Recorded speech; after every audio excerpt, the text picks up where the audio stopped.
نصلی و نسلم علی رسول الکریم اما بعد فاعوذ باللہ من الشیطان الرجیم بسم اللہ الرحمن الرحیم 23ویں تراویح میں سورۃ محمد، سورہ الفتح، سورۃ الحجرات، سورۃ قاف، سورۃ الزاریات، سورۃ طور اور سورہ نجم کے پہلے دو رکوع شامل ہیں۔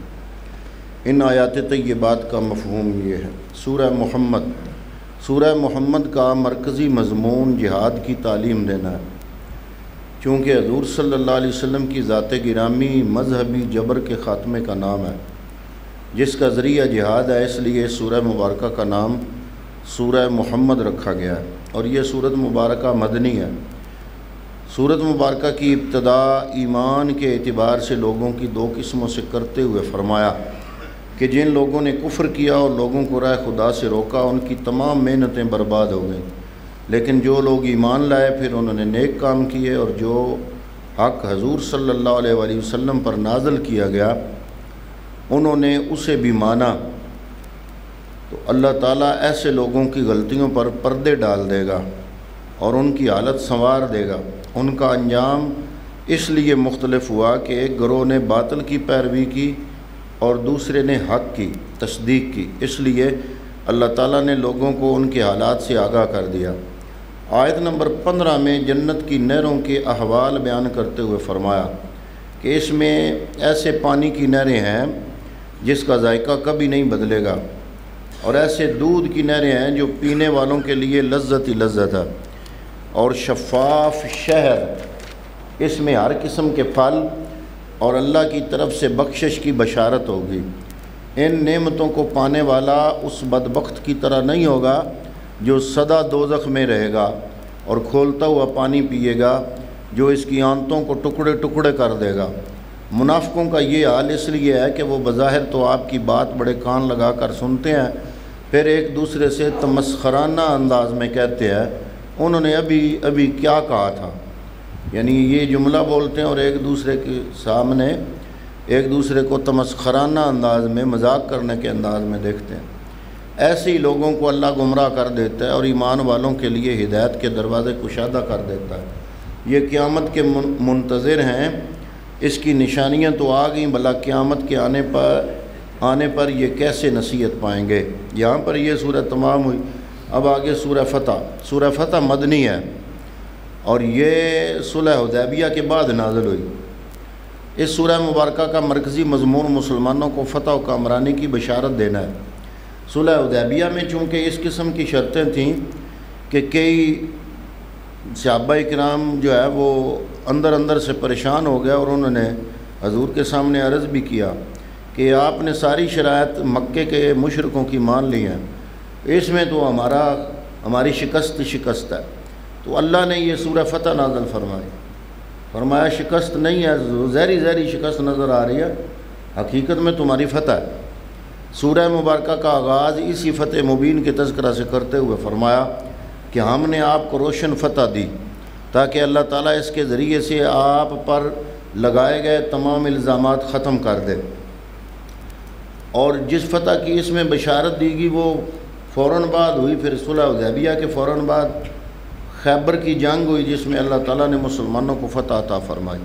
تو اللہ تعالیٰ نے وہ فتح خیبر والا، اس فتح خیبر کی پیشینگوئی پہلے اس سورہ مبارکہ میں فرما دی، تو اس لیے اس سورت کا نام سورہ فتح رکھا گیا۔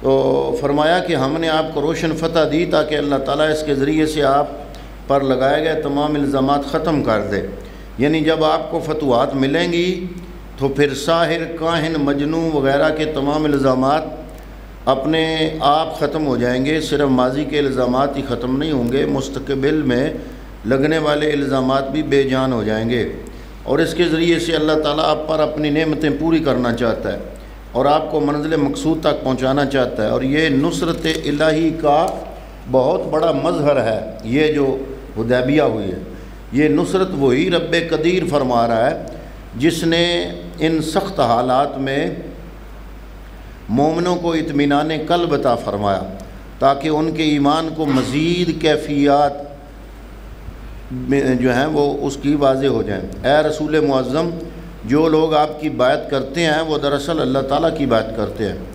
اللہ کا ہاتھ ان کے ہاتھوں کے اوپر ہے، جو اس بیعت کو توڑے گا اپنا نقصان خود کرے گا، اور جو اس عہد کو نبھائے گا اللہ تعالیٰ اسے اجر عظیم عطا فرمائے گا۔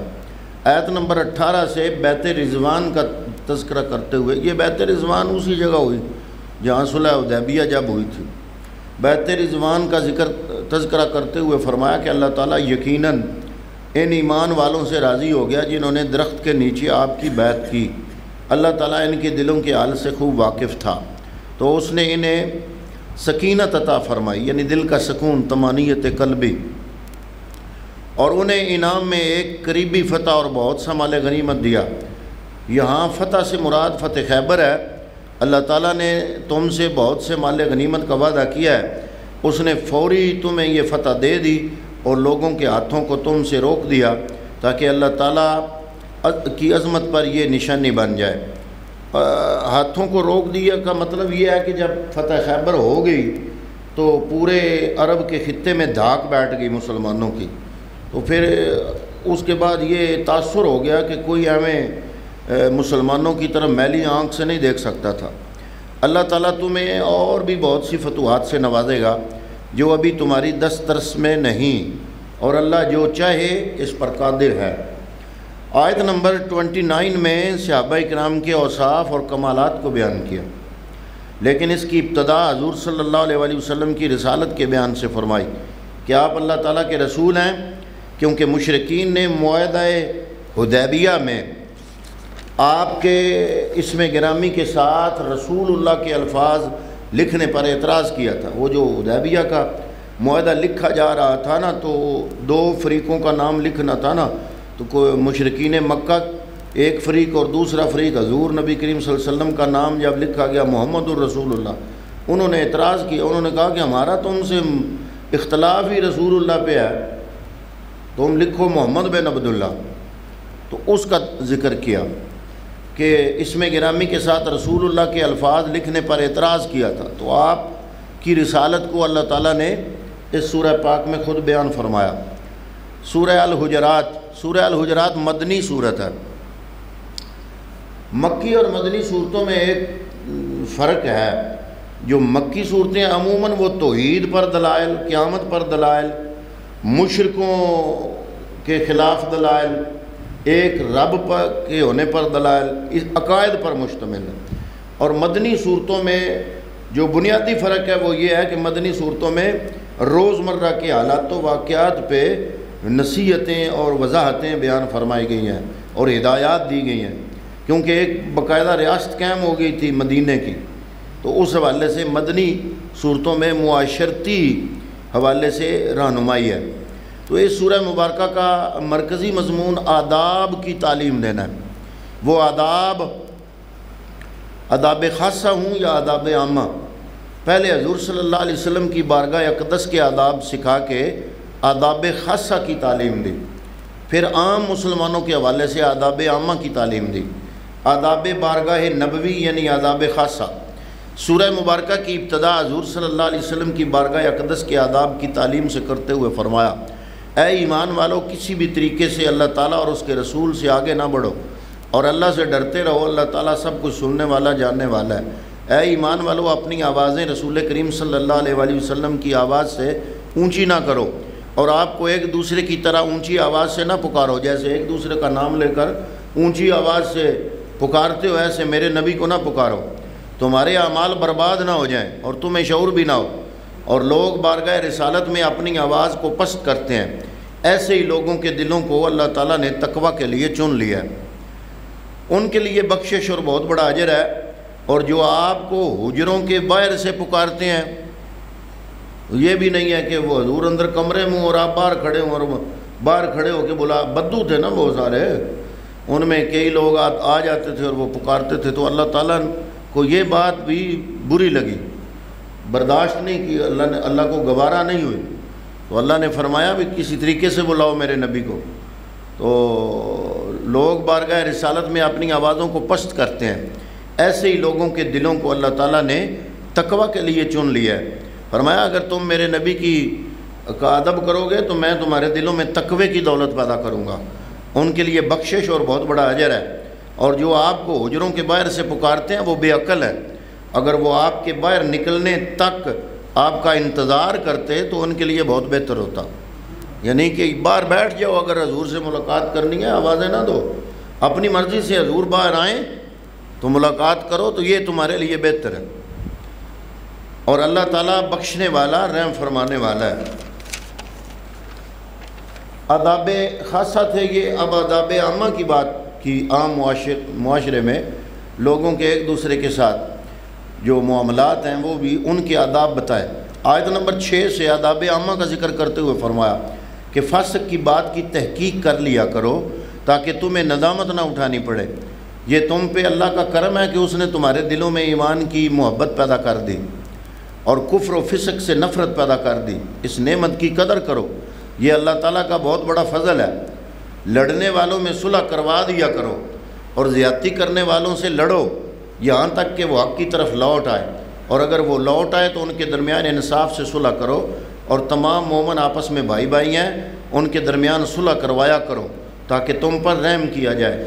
نہ مرد کسی کا تمسخر اڑائیں نہ عورتیں، اللہ ہی جانتا ہے کہ بہتر کون ہے۔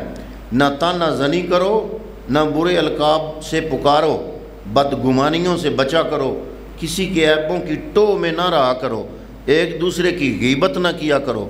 تم میں سے کوئی چاہتا ہے کہ اپنے مردہ بھائی کا گوشت کھائے، یعنی غیبت کرنا مردہ بھائی کا گوشت کھانا ہے، تم اسے ناپسند کرتے ہو۔ اللہ تعالیٰ سے ڈرتے رہا کرو، وہ توبہ قبول کرنے والا، بے حد رحم فرمانے والا ہے۔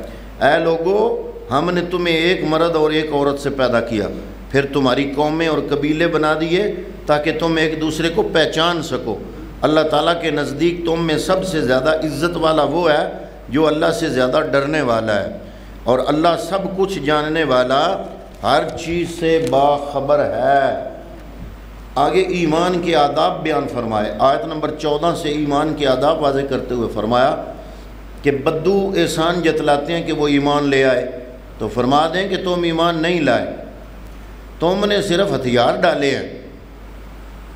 ایمان لانا اور بات ہے، تم نے صرف ہتھیار ڈالے ہیں، ابھی ایمان تمہارے دلوں میں نہیں اترا۔ اگر تم ایمانی تقاضے پورے کرو گے تو اللہ تعالیٰ تمہارے اعمال ضائع نہیں کرے گا۔ مومن تو صرف وہی لوگ ہوتے ہیں جو دل سے اللہ اور اس کے رسول کو مان لیتے ہیں، پھر شک نہیں کرتے اور اپنی جان و مال سے راہ خدا میں جہاد کرتے ہیں، یہی لوگ دعوی ایمان میں سچے ہیں۔ کیا تم اپنے دین کی اللہ کو خبر دے رہے ہو؟ اللہ تعالیٰ سے تو زمین و آسمان کی کوئی چیز مخفی نہیں۔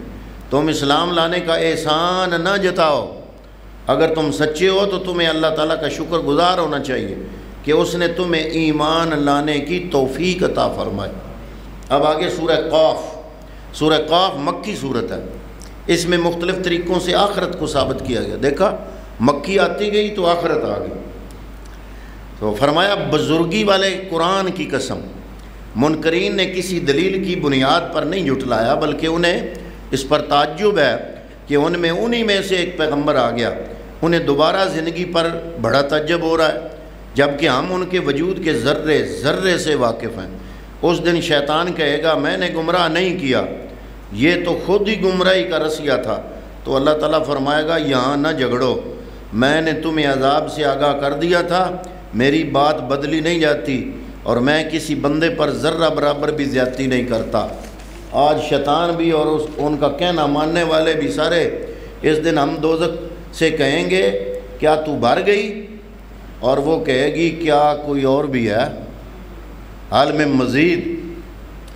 اس دن جنت متقین کے قریب کر دی جائے گی اور فرمایا جائے گا یہی وہ جنت ہے جس کا وعدہ ہر اس شخص سے کیا جاتا تھا جو اللہ کی طرف رجوع کرنے والا ہے، اپنے آپ کو گناہوں سے محفوظ کرنے والا، ان دیکھے خدا سے ڈرنے والا اور اللہ کی طرف رجوع کرنے والا، دل رکھنے والا تھا، آج سلامتی سے وہ جنت میں داخل ہو جائے گا۔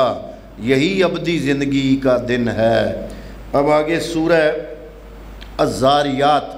سورہ الذاریات مکی ہے، اس کا مرکزی مضمون اسبات قیامت کو بیان کرنا ہے۔ سورہ مبارکہ کی ابتدا گرد و غبار اڑانے والی بادلوں کا بوجھ اٹھانے والی، آسانی سے چلنے والی، بارش کو تقسیم کرنے والی، ہواؤں کی قسمیں کھا کر فرمایا گیا کہ قیامت ضرور واقع ہوگی اور تمہیں تمہارے اعمال کا پورا پورا بدلہ ضرور دیا جائے گا۔ اب آگے بھی لہجہ بدل کے قیامت کے بارے میں ہی تذکرہ ہے۔ اب آگے سورہ طور، یہ سورہ مبارکہ بھی مکی ہے۔ اس کا مرکزی مضمون اسبات قیامت کو بیان کرنا ہے۔ ابتدا میں کوہ طور، لکھی گئی کتاب، زمین و آسمان اور بھرے ہوئے سمندروں کی قسم کھا کر فرمایا گیا کہ نافرمان عذاب میں گرفتار ہوں گے اور کوئی اسے ٹالنے والا نہیں ہوگا۔ آگے سورہ النجم، سورہ نجم مکی ہے۔ اس میں واقعہ معراج کے مکاشفات اور رویت باری تعالیٰ کو آپ کی صداقت پر دلیل بنایا گیا اور متعدد اسالیب سے، یعنی مختلف اسلوب اختیار کر کے منکرین کا رد کیا گیا۔ پھر وہ قریب ہوا، پھر اور قریب ہوا، یہاں تک کہ 2 کمانوں سے بھی کم فاصلہ رہ گیا تو اس ذات باری تعالیٰ نے وحی کی، جو آنکھ نے دیکھا اسے دل نے نہیں جھٹلایا، تم اسے دیکھنے میں جھگڑتے ہو، حالانکہ اس نے اسے دوسری مرتبہ سدرۃ المنتہا کے پاس دیکھا۔ جب سدرہ پر چھا گیا جو چھا گیا، نہ آنکھ چندیائی نہ حد ادب سے آگے بڑھی، انہوں نے اپنے رب کی بڑی بڑی نشانیوں کو دیکھا۔ یہ صورت حضور نبی کریم صلی اللہ علیہ وسلم کے وہ آفاق پر جب آپ سدرہ سے بھی آگے گئے تو وہاں پہ جو کچھ ہوا وہ بیان کر رہی ہے۔ یہاں تک 23ویں تراویح کی تلاوت کا مفہوم مکمل ہوا۔ دعا ہے کہ اللہ تعالیٰ صحیح قرآن پاک پڑھنے، سمجھنے اور عمل کرنے کی توفیق عطا فرمائے۔